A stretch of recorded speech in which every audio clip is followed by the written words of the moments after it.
नमस्कार बच्चों। आज हम लोग कक्षा 12 की हिंदी की पुस्तक आरोह भाग 2 में संकलित कविता संख्या 10 बगुलों के पंख पढ़ने जा रहे हैं, जिसके कवि हैं श्री उमाशंकर जोशी जी। यह कविता शाम को उड़ते हुए बगुलों की खूबसूरती का चित्रण कर रही है। तो चलिए पढ़ते हैं ये प्यारी सी कविता।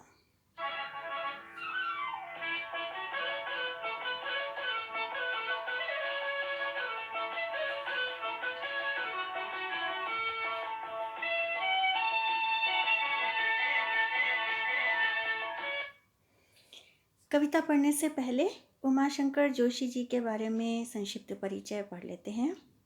कवि का जन्म 21 जुलाई सन 1911 में साबरकांठा नामक स्थान पर, जो कि गुजरात में है, हुआ था।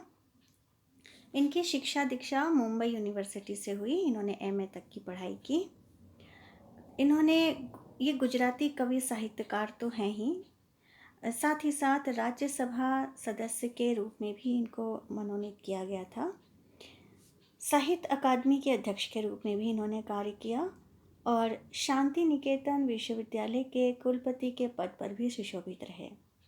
इन्हें बहुत सारे सम्मान मिले। अनेक विश्वविद्यालयों से डीलिट की मानद उपाधि मिली। गुजराती साहित्य अकादमी पुरस्कार से सम्मानित किया गया। भारतीय ज्ञानपीठ पुरस्कार से भी इन्हें पुरस्कृत किया गया। आज़ादी के लड़ाई में इन्होंने असहयोग आंदोलन में भाग लिया और ये जेल भी गए। इस प्रकार देश की आज़ादी में भी इनका विशेष योगदान रहा।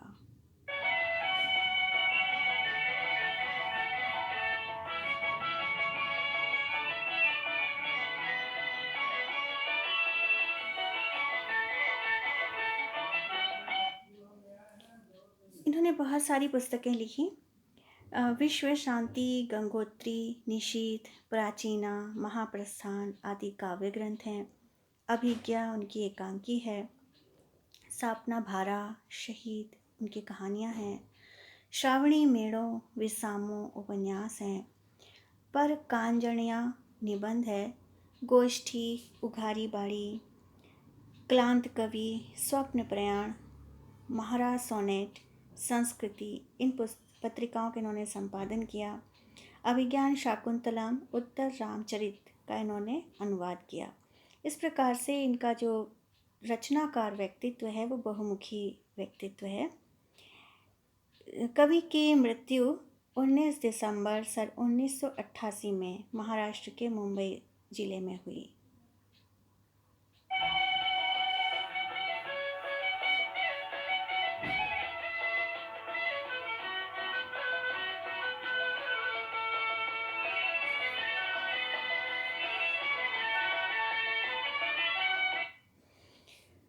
कविता के बारे में संक्षिप्त में जान लेते हैं।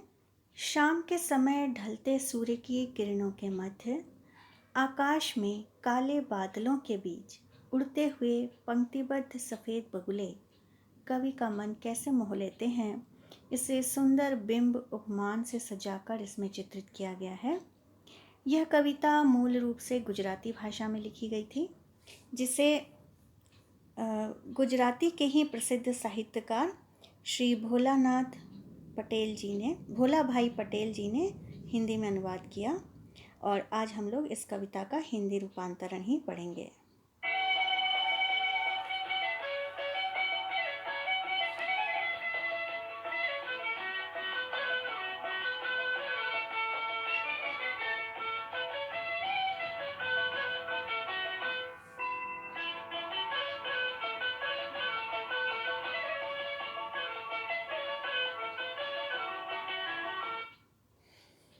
चित्र में देखिए बच्चों, ऊपर के चित्र में शाम का समय है। आसमान में ढलते सूरज की रोशनी छाई हुई है और काले बादल छाए हुए हैं। तो काले बादलों से छनकर आती हुई सूरज की रोशनी किस प्रकार आभा व्यक्त कर रही है। और नीचे वाली तस्वीर में आप उड़ते हुए बगुलों को देख रहे हैं। बगुला एक पक्षी है, सफ़ेद रंग का होता है और बेहद खूबसूरत पक्षी है। तो ऐसे बादल वाले आसमान में जिसमें सूरज की रोशनी छनकर आ रही हो, उड़ते हुए बगुले कवि को कैसे लग रहे हैं, उसी के बारे में हम लोग इस कविता में पढ़ने जा रहे हैं। नभ में पाती बंधे बगुलों के पंख, चुराए लिए जाती वे मेरी आँखें, कजरारे बादलों की छाई नभ छाया, तैरती सांझ की सतेज श्वेत काया।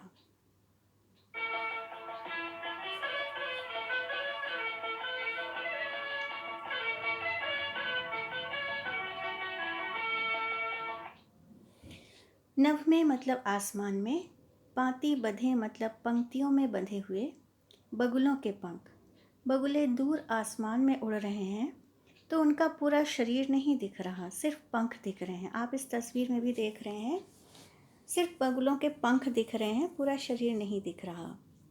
तो ये पंक्तियों में उड़ रहे हैं। कुछ पक्षी ऐसे होते हैं जो अकेले उड़ते हैं, कुछ ऐसे होते हैं जो झुंड में उड़ते हैं, और कुछ पंक्तियों में उड़ते हैं। जैसे चींटियाँ कतार में चलती हैं, ऐसे ही कुछ पक्षी भी पंक्तियों में उड़ते हैं तो बेहद सुंदर लगते हैं। चुराई लिए जाती वे मेरी आँखें, कवि कहते हैं कि इतना सुंदर दृश्य है कि वे मेरी नज़रों को चुरा के ले जा रही हैं। मतलब जहाँ जहाँ वो उड़ते हुए जा रही हैं, मेरी नज़रें उन्हीं को देख रही हैं। इसमें मुहावरेदार भाषा है, आँखें चुराना। कजरारे बादलों की छाई नभ छाया, आसमान में कजरारे बादल हैं, काले काले बादल हैं, ऐसे बादल जो काजल की तरह काले हैं, और उनकी छाया है। तैरती सांझ की सतेज श्वेत काया, शाम का समय है, और जब उन काले बादलों के ऊपर से सफ़ेद, श्वेत मतलब सफ़ेद, काया मतलब शरीर वाले ये पक्षी उड़ते हुए जाते हैं। सतेज मतलब पीछे से जो सूरज की रोशनी पड़ रही है उससे उनका जो सफ़ेद शरीर है वो और दमक रहा है, तेजवान हो गया है। तो उनका दमकता हुआ वो शरीर ऐसा लगता है जैसे कि तैरते हुए जा रहे हैं। पंक्ति में वो उड़ते हुए जा रहे हैं तो ऐसा लग रहा है कि जैसे तैरते हुए जा रहे हैं, और ये दृश्य कवि को बेहद सुंदर लग रहा है।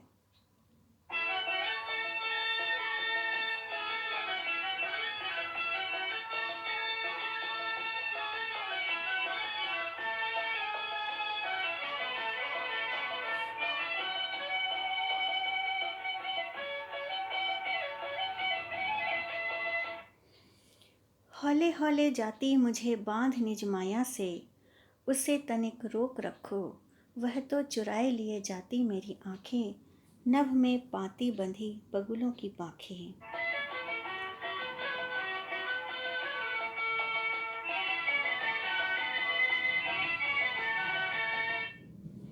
हौले हौले मतलब धीरे धीरे, जाती मुझे बांध निज माया से, माया मतलब जादू।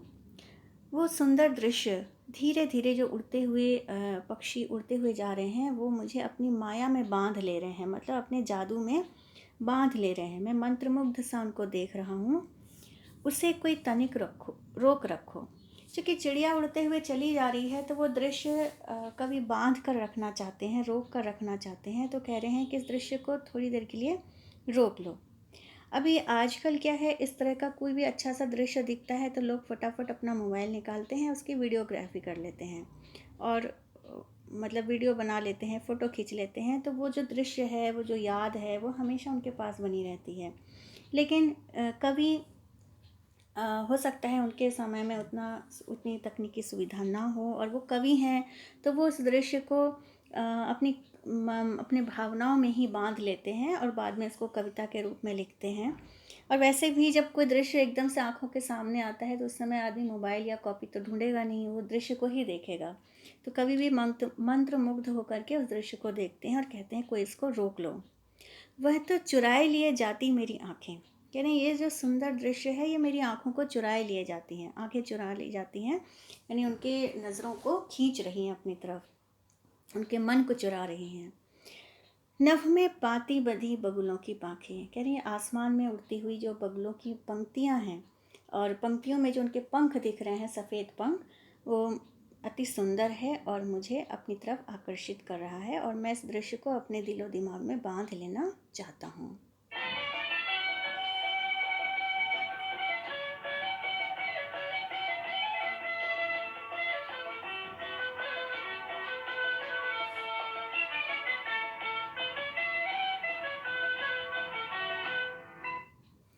कुछ शब्दार्थ हैं। पाती यानी पंक्ति, आप नीचे वाले चित्र में देख रहे हैं किस तरह से बगुले पंक्तिबद्ध होकर उड़ रहे हैं। कजरारे यानी काजल जैसे काले, आप ऊपर वाले चित्र में देख रहे हैं बादल, काले बादल हैं, जैसे लग रहा है कि किसी ने काजल लगा लिया हो। सांझ यानी शाम का समय, उस समय को बोलते हैं जब दिन ढल रहा होता है और रात्रि की शुरुआत होने वाली होती है। सतेज मतलब तेज के साथ, जिसमें आभा हो, चमक हो, रोशनी हो। जब इस दृश्य को आप कल्पना करिए कि इस काले बादल के पीछे से जहाँ से सूरज की रोशनी आ रही है, अगर सफ़ेद बगुले उड़ते हुए जाएं तो उन पर उस सूरज की रोशनी पड़ेगी, तो उससे उनका जो सफ़ेद पंख है वो और दमकता हुआ दिखाई दे रहा है। हौले हौले मतलब धीरे धीरे। माया यानी कि जादू। आपने फिल्मों में देखा होगा कि जब कोई दृश्य बहुत सुंदर उसको फोकस करते हैं तो कैमरामैन क्या करता है, डायरेक्टर क्या करता है, उस दृश्य को स्लो मोशन में दिखाते हैं, धीरे धीरे दिखाते हैं, जिससे कि वो हमारे दिलो दिमाग पर ज़्यादा असर करे। ठीक इसी तरह से ये जो उड़ते हुए बगुले हैं वो जा तो अपनी ही स्पीड में रहे हैं, लेकिन कवि उसे हौले हौले स्लो मोशन में महसूस कर रहा है और वो उनको बेहद आकर्षित कर रहे हैं।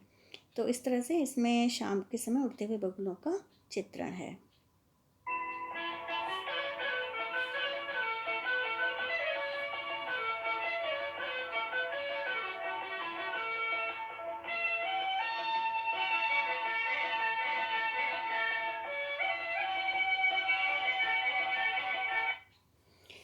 काव्य सौंदर्य, इसकी भाषा मुहावरेदार है और सरल सुबोध खड़ी बोली हिंदी है। इसमें देशज शब्दों का प्रयोग किया गया है, तद्भव शब्दों का प्रयोग किया गया है, जैसे पाती, और आपके आँखें, फिर ये जो है सांझ, फिर हौले हौले, इसके बाद अच्छा तत्सम शब्द भी हैं, जैसे कि नभ है, फिर आपका सतेज श्वेत काया है, इस तरह माया है, ये सब तत्सम शब्द भी हैं। ज़्यादा इसमें सरल शब्दों का प्रयोग किया गया है। क्योंकि इसमें प्रकृति की सुंदरता का चित्रण है तो श्रृंगार रस है। तुक मिल रहे हैं, जैसे ये है ना छाया, काया, फिर आँखें, पाँखें, तो ये तुकांत गीति छंद है, छोटा सा गीत है। अलंकार अनुप्रास अलंकार है, जैसे कि जहाँ पर अक्षर रिपीट हो रहे हैं, आप ये ले सकते हैं तैरती सांझ की सतेज श्वेत काया, इसमें स की पुनरावृत्ति हो रही है, हौले हौले में पुनरुक्ति प्रकाश भी है और अनुप्रास भी है, क्योंकि ह और ल भी रिपीट हो रहा है और हौले हौले भी रिपीट हो रहा है। रूपक अलंकार कजरारे बादल, ऐसे बादल जो काजल की तरह हैं, काजल से ही बने हुए हैं, काजल की तरह नहीं है, काजल से ही बने हुए हैं। शैली चित्रात्मक, भावात्मक, वर्णनात्मक। तो चूँकि इसमें चित्रण किया गया है, इसका एक बिंब उपस्थित किया जा रहा है, तो चित्रात्मक है। शाम के समय उड़ते हुए बगुलों की सुंदरता का वर्णन है तो वर्णनात्मक हो गया। कवि की भावनाएं उससे जुड़ी हुई हैं, इसलिए भावात्मक है। चित्र में भी आप देख रहे हैं, इसमें बगुलों को थोड़ा करीब से आप देख पा रहे हैं, तो कितना सुंदर पक्षी है, देखिए एकदम सफ़ेद। कुदरत का भी क्या है, जितने भी पशु पक्षी होते हैं वो अपने आप में बड़े सुंदर, साफ और एकदम पवित्र होते हैं। मतलब मुझे लगता है इंसानों से ज़्यादा पशु पक्षी ज़्यादा सुंदर होते हैं। तो यहाँ भी ये बगुला देखिए, बिल्कुल श्वेत सुंदर बगुला उड़ता हुआ जा रहा है। और यहाँ पे पानी, चूँकि मछली वगैरह खाते हैं तो इसलिए पानी के आसपास ज़्यादा होते हैं। कई बार आपने देखा होगा कि पानी में जो भैंस बैठी रहती है उसके ऊपर भी बगुले बैठे रहते हैं। क्यों बैठे रहते हैं पता है? क्योंकि भैंस के ऊपर जो है कीड़े मकोड़े लग जाते हैं, भैंस पूँछ मारती हुई जाती है तो बगुलों को खाने में सुविधा होती है। इसी तरह से जब गाय भैंस घास चर रही होती है उस समय बगुले उनके पीठ पे सवार रहते हैं वही कीड़े खाने के लिए। तो इस तरह से ये कुदरत का एक सुंदर तोहफा है।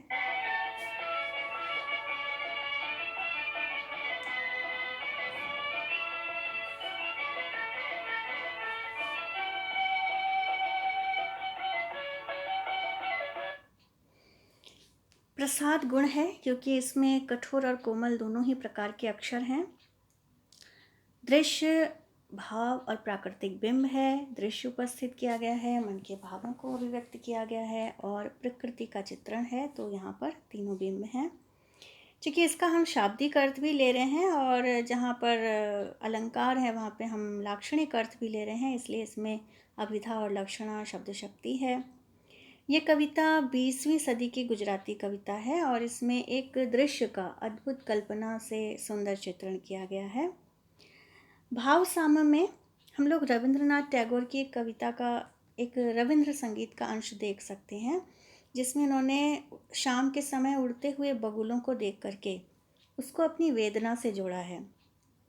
कवि को दृश्य एक ही है, देखिए हम लोग क्या है, दृश्यों को अपने आप से जोड़ते हैं। एक ही दृश्य को कोई खुश होकर के देखता है तो उसको खुशी की अनुभूति होती है, कोई दुखी व्यक्ति देखता है तो उसको दुख की अनुभूति होती है। और कवि जो है वो अपनी भावनाओं को दृश्य के साथ जोड़ने में बहुत कुशल होता है। तो रविन्द्रनाथ टैगोर ने इस दृश्य को अपनी वेदना से जोड़ा कि आकाशे उड़ीछे बकोपाती, कि आसमान में बगुलों की पंक्ति उड़ रही है। वेदोना आमार तारी साथी, मेरा जो दर्द है, मेरी जो वेदना है वो उनका साथी है। ऐसा लग रहा है कि मेरा दर्द उन बगुलों के रूप में उड़ते हुए जा रहा है, जो भी उनके प्रिय हैं उन तक संदेश लेकर। तो हम लोग इस रविंद्र संगीत को एक बार सुनते हैं।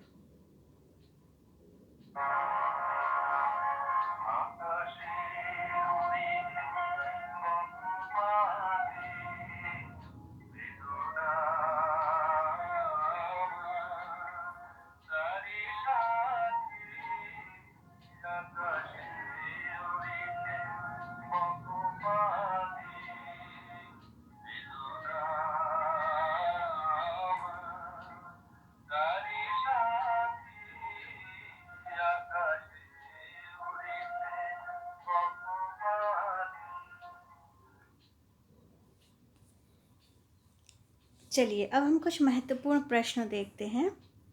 कविता में किस समय का वर्णन किया गया है? तो कविता में शाम के समय का वर्णन किया गया है। कवि किसके प्रति आकर्षित हो जाते हैं? कवि उड़ते हुए बगुलों की सुंदरता के प्रति आकर्षित हो जाते हैं। बादलों की तुलना किससे की गई है? तो बादलों की तुलना काजल से की गई है। हले हले जाती बांध निज माया से में कौन से अलंकार हैं? तो हले हले में अनुप्रास भी है और पुनरुक्ति प्रकाश भी है। और बांध निज माया से, वो अपनी माया से, अपने जादू से हमें बांध लेती है, इसमें मानवीकरण अलंकार भी है। इस कविता में मानवीकरण अलंकार भी है, वो पीछे छूट गया है, क्योंकि जो बगुलों की पंक्ति है वो कवि की आंखों को चुरा लेते हैं और उन्हें आकर्षित करते हैं, तो मानवीकरण भी है इसमें। कविता में निहित बिंब सौंदर्य पर प्रकाश डालिए, तो इसमें दृश्य भी है, भाव भी है और प्राकृतिक बिंब भी है। तो इस तरह से ये बहुत सुंदर कविता है, भाव बोध की दृष्टि से भी और सौंदर्य बोध की दृष्टि से भी।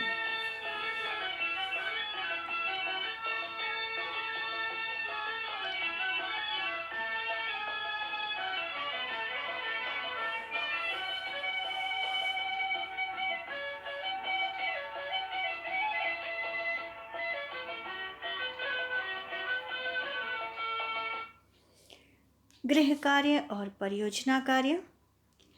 कवि ने बगुलों के सौंदर्य का चित्रण किस प्रकार किया है?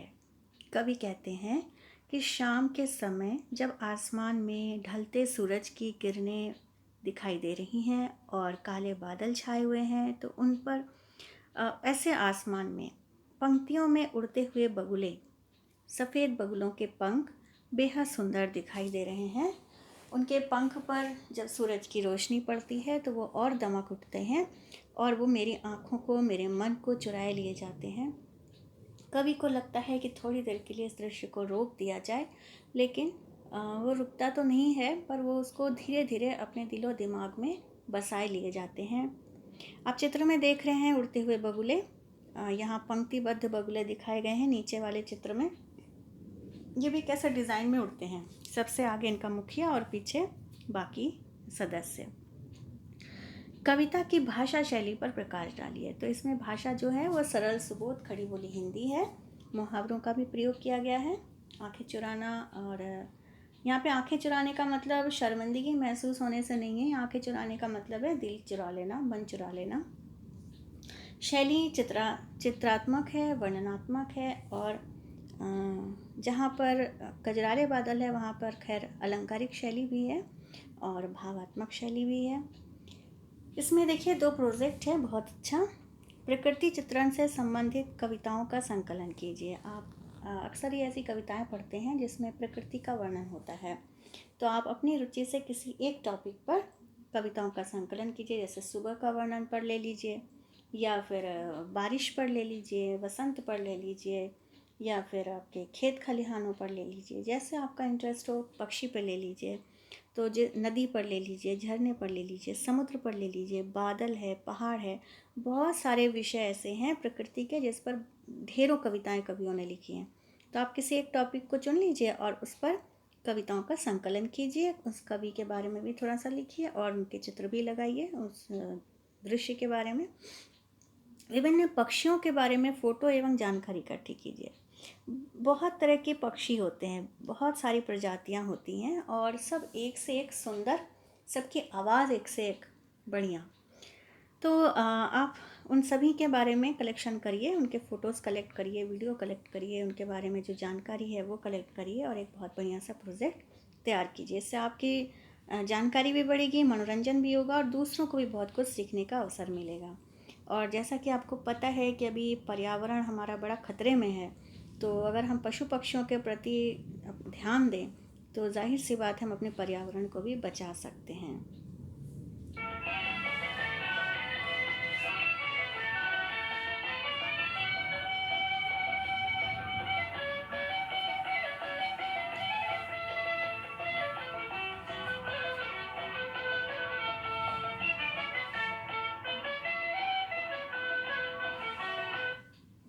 तो इसी के साथ ये कविता यहीं समाप्त होती है। मुझे उम्मीद है कि आपको समझ में आ गया होगा। तो आप भी इसी प्रकार प्रकृति से संबंधित कविताएं लिखिए, स्वयं लिखिए और प्रकृति का आनंद लीजिए। और चलते चलते कुछ चित्र बगुलों के हैं, उड़ते हुए बगुले पानी के ऊपर आसमान में, तो आप इन्हें देखिए, आनंद लीजिए और थैंक यू।